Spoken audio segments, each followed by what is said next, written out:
emansipasi wanita. Pahlawan nasional. Erna Kartini itu semangat emansipasi. Inspiratif. Inovatif. Tetaplah menjadi sosok yang tak pernah padam dan selalu bersinar.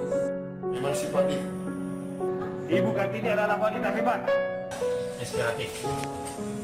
Habis gelap terbitlah terang. Ibu kita Kartini itu kan dia adalah pahlawan nasional. Kita nggak bisa ngambil pelajaran bagaimana kita juga menghormati ibu kita, orang kita, ibu kita. Nah, itu bagaimana kita juga menghormati pahlawan nasional ibu kita Kartini. Nah, bahwa para wanita itu bisa berprestasi, berakhlak mulia sama ibu kita, karena dia yang mengandung, dia yang melahirkan, dan ada kita yang mendidik kita.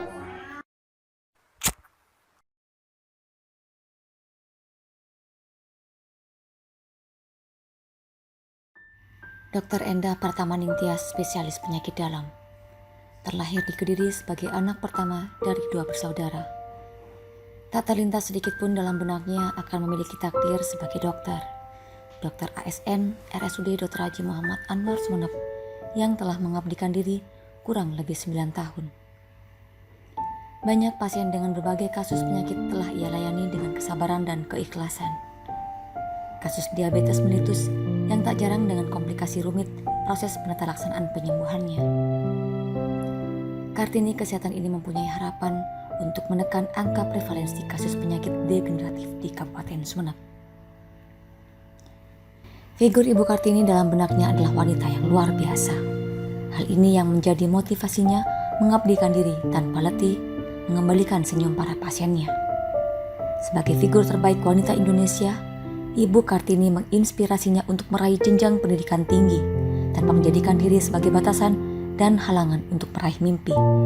Mendapatkan hak memperoleh bekal pendidikan setinggi-tingginya yang ia sadari sekalipun harus ditempuh dalam kurun waktu yang tidak sebentar.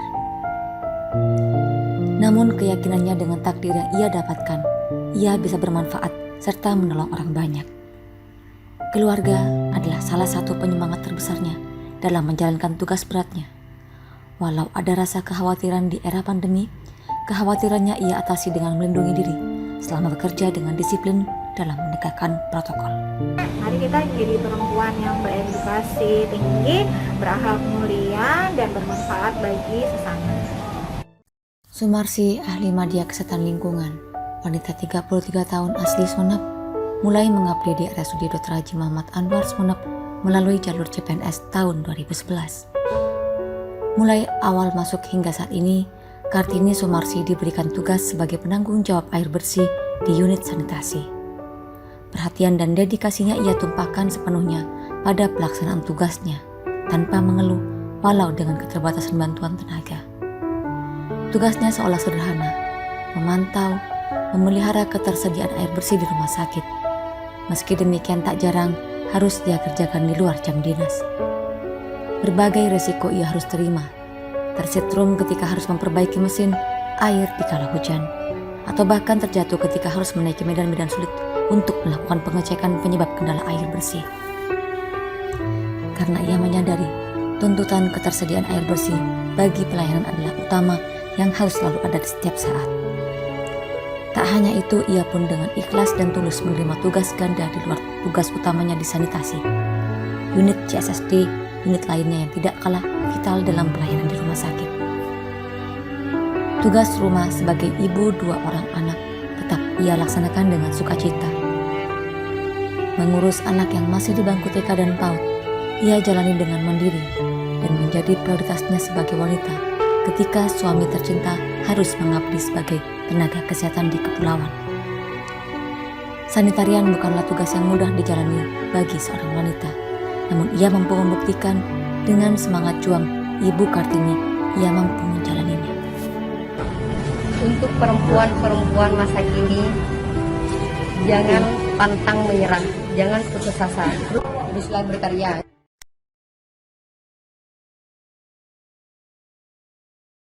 Saya ini sebenarnya wanita biasa.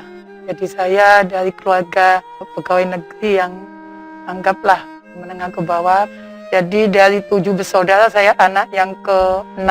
Jadi bapak saya pegawai negeri biasa dengan ibu rumah tangga, tapi beliau saat ini sudah almarhum semua. Saya sangat berterima kasih karena didikan beliau, bapak dan ibu saya almarhum, saya bisa menjadi wanita yang saya anggap mungkin lebih dari wanita lain, karena saya mendapat amanah dari Bapak Bupati Sumeneb sebagai Direktur Rumah Sakit Sumeneb. Saya punya keinginan selalu bahwa kalau orang lain bisa, saya juga bisa, walaupun saya perempuan. Terus terang saya sebenarnya takut, dalam hati was-was, bagaimanapun rumah sakit ini adalah memang jabatannya bukan eselon 2, tapi dengan jumlah karyawan yang banyak, dengan pelayanan utamanya adalah menjual pelayanan kami, jasa. Jadi saya sendiri agak was-was dan khawatir ya, apakah saya mampu mengemban amanah ini, yaitu memimpin sivitas rumah sakit mulai dari dokter spesialis sampai ke cleaning service.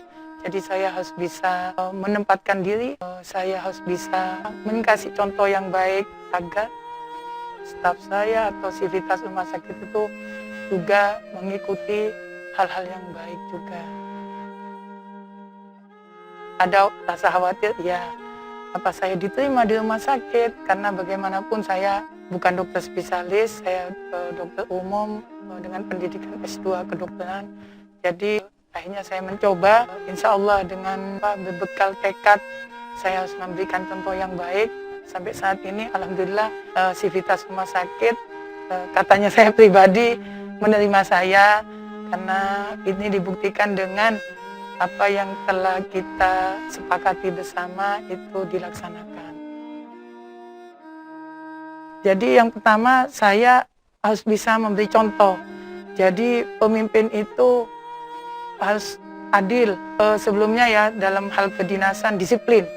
Jadi disiplin, baik disiplin datang, pimpinan harus datang mungkin lebih awal, kecuali hal-hal tertentu ada kepentingan, dan pulang lebih akhir kecuali ada kepentingan. Nah, saya terapkan, saya memberikan contoh kedisiplinan dulu, disiplin dulu saya, biar yang lain ikut mencontoh.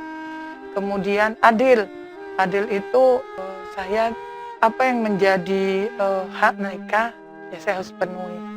Kalau sudah haknya mereka dipenuhi, kewajibannya juga saya minta, ya Pak, kewajibannya memberikan pelayanan yang terbaik kepada masyarakat gitu.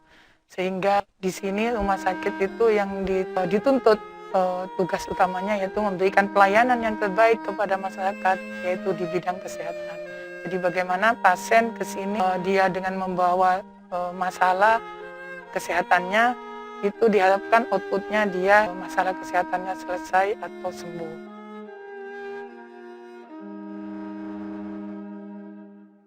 Kita dianggap pelayanan kita selalu jelek, masih jelek. Jadi di mana-mana saya mendengar itu rumah sakit belum dipuji. Yang ada kita dikritik, ya bahkan dicerca. Nah, saya terima itu karena pelayan itu pada hakikatnya harus selalu memberikan kepuasan kepada yang dilayani. Dan yang dilayani itu biasanya selalu meminta lebih. Nokta hitam itu kesulitan saya, bagaimana mengembalikan nokta hitam nama baik kita, bahwa kita itu tidak seperti yang mereka tuduh, mereka duga. Saya percaya rumah sakit Sumeneb ini, sivitas rumah sakitnya semua mempunyai komitmen untuk memberikan yang terbaik. Tapi kita berusaha ke depan akan memperbaiki hal itu. Jadi saya mohon doa dan dukungan semua, sivitas khususnya, mudah-mudahan nokta hitam yang dicap ke rumah sakit Sumeneb itu sebagai pelayanan yang jelek, doakan semoga secepatnya berlalu dan masyarakat mengakui bahwa kita sudah berubah, kita sudah menjadi pelayan yang baik, apalagi sesuai dengan moto Bupati kita dan Ibu Bupati, Wakil Bupati, yaitu Bismillah melayani. Saya selalu melakukan sosialisasi bagaimana sih Bismillah melayani itu.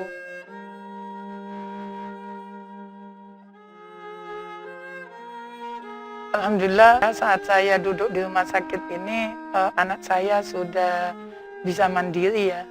Jadi yang paling bungsu itu sudah masuk dunia SMA. SMP waktu itu, tapi saat ini sudah SMA, dan yang besar sudah masuk kuliah. Mereka, anak saya semua wanita, dan semua namanya ada Erlinya ya. Alhamdulillah beban saya sebagai ibu rumah tangga terlalu agak ringan, dan alhamdulillah suami saya gak banyak menuntut, karena beliau sudah tahu konsekuensi mempunyai istri yang bekerja, bukan sebagai ibu rumah tangga.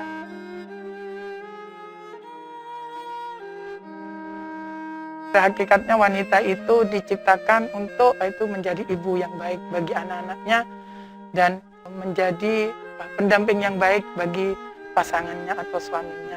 Jadi saya tidak lupa itu. Ya mungkin saya tidak wanita yang sempurna, pasti ada yang dikorbankan. Saya mohon maaf kepada suami dan anak-anak jika kadang saya kurang memperhatikan mereka. Karena memang saya ini tanggung jawab bagi saya itu sebagai pimpinan rumah sakit itu kayaknya ini yang mengambil posisi saya yang paling besar tanpa saya melupakan tugas saya sebagai ibu rumah tangga. Tetap wanita mempunyai hak untuk yang sama dengan laki-laki menuntut ilmu setinggi-tingginya, mencapai cita-citanya setinggi. Tetapi jangan lupa wanita akan kodratnya, yaitu mendampingi pasangannya atau suaminya untuk membentuk keluarga. Jadi itu kodratnya, jangan lupa. Jadi walaupun saya sebagai apapun, saya harus masuk dapur juga. Walaupun saya bukan ahli masak, tapi minimal saya ngerti bahwa ini masakan yang disukai anak saya apa. Wanita dan laki itu sama, cuma kita sebagai wanita jangan lupa atas kodratnya. Jadi saya termasuk wanita yang juga kawin bukan usia muda sampai lupa ya. Saya kawin usia 29 karena enjoy dengan kesendirian. Akhirnya saya ingat bahwa kodrat saya adalah sebagai ibu rumah tangga yang bisa membesarkan anak, sehingga saya harus berhenti dulu untuk memasuki dunia baru itu menikah. Saya memang pernah mengalami itu saat saya ingin berkarir menjadi dokter spesialis. Tetapi karena suami tidak mengizinkan, karena sekolah spesialis itu meninggalkan suami seutuhnya, sehingga suami saya tidak mau pisah-pisahan dengan istrinya, sehingga saya dilema waktu itu. Mau mengikuti kata suami, apa keinginan pribadi untuk sekolah. Saya waktu itu ingin memilih Objin, sampai saya dinas di pulau, hanya saya ngalah. Kemudian saya masih di hati ini ada semangat untuk sekolah. Habis dari Objin, saya memilih itu sekolah lain, dan saya sudah punya anak, yaitu memilih sekolah radiologi. Saya keterima juga. Akhirnya suami sekali lagi nggak mengizinkan. Itu titik nadir saya, di mana saya sudah tidak punya usia lagi untuk sekolah. Karena tidak boleh sama suami. Saya waktu itu nangis banget, sehingga saya, karena suami yang saya ikuti betul ya saya mengikhlaskan, biarlah memang mungkin nasib saya tidak sekolah spesialis waktu itu, dan saya menekuni karir sebagai dokter umum, tapi saya diizinkan sekolah S2, karena waktu itu sekolah S2 bisa pulang. Waktu itu anak saya kecil-kecil, dia tidak mau kalau sampai anaknya itu keleleran karena istrinya sekolah waktu itu. Memang dilema bagi saya, itu titik nadir dilema yang pertama kali. Dan saya sempat nangis, sempat putus asa, kecewa karena merasa cita saya dihalangi.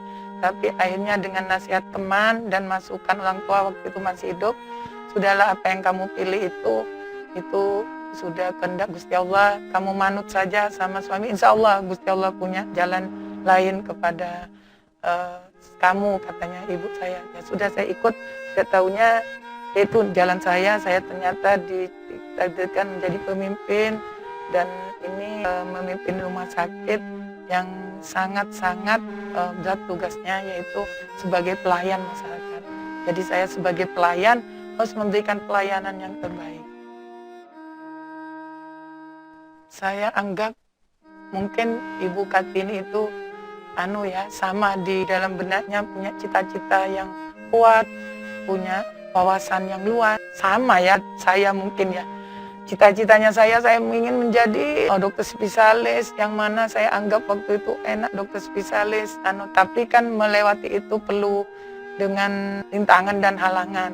Inilah wanita, masih dua tugasnya. Selain dia cita-citanya mengejar sebagai wanita yang setara dengan laki, tapi jangan lupa wanita itu diberi tanggung jawab oleh Gusti Allah untuk membina anak-anak dan mendampingi suami. Saat wanita, jangan lupa noleh ke belakang, ada anak, ada suami, ada keluarga yang harus kita bina itu. Jadi saya sangat salut kepada wanita-wanita yang bisa melewati masa-masa itu, yaitu masa-masa bagaimana dia menentukan pilihan, dan pilihan itu harus win-win solusi semuanya. Pesan saya kepada wanita-wanita khususnya yang dia wanita-wanita yang punya komitmen yang tinggi, wawasan yang luas, punya cita-cita yang tinggi, silakan dikejar. Apa yang menjadi keinginannya dicita, silakan. Tapi tetap wanita-wanita Indonesia khususnya Kabupaten Sumeneb, kejar cita-citamu setinggi langit, apa yang kamu inginkan di hatinya dengan semangat tentunya dan doa, ikhtiar dan doa. Tapi jangan lupa sampean itu kaki tetap menginjak bumi, yaitu sampean adalah wanita, menjadi pendamping rumah tangga, itu yang tidak boleh dilupakan. Pahlawan nasional asal Jepara. Habis gelap terbitlah terang adalah karyamu. Dirimu yang mengobarkan semangat emansipasi pada kaummu, wahai wanita hebat. Semangatmu terus menyala dalam diri kaummu, membangkitkan semangat berkarya, berinovasi, dan mengabdi dalam berbagai bidang. Tetaplah menyala tanpa meninggalkan kodratmu.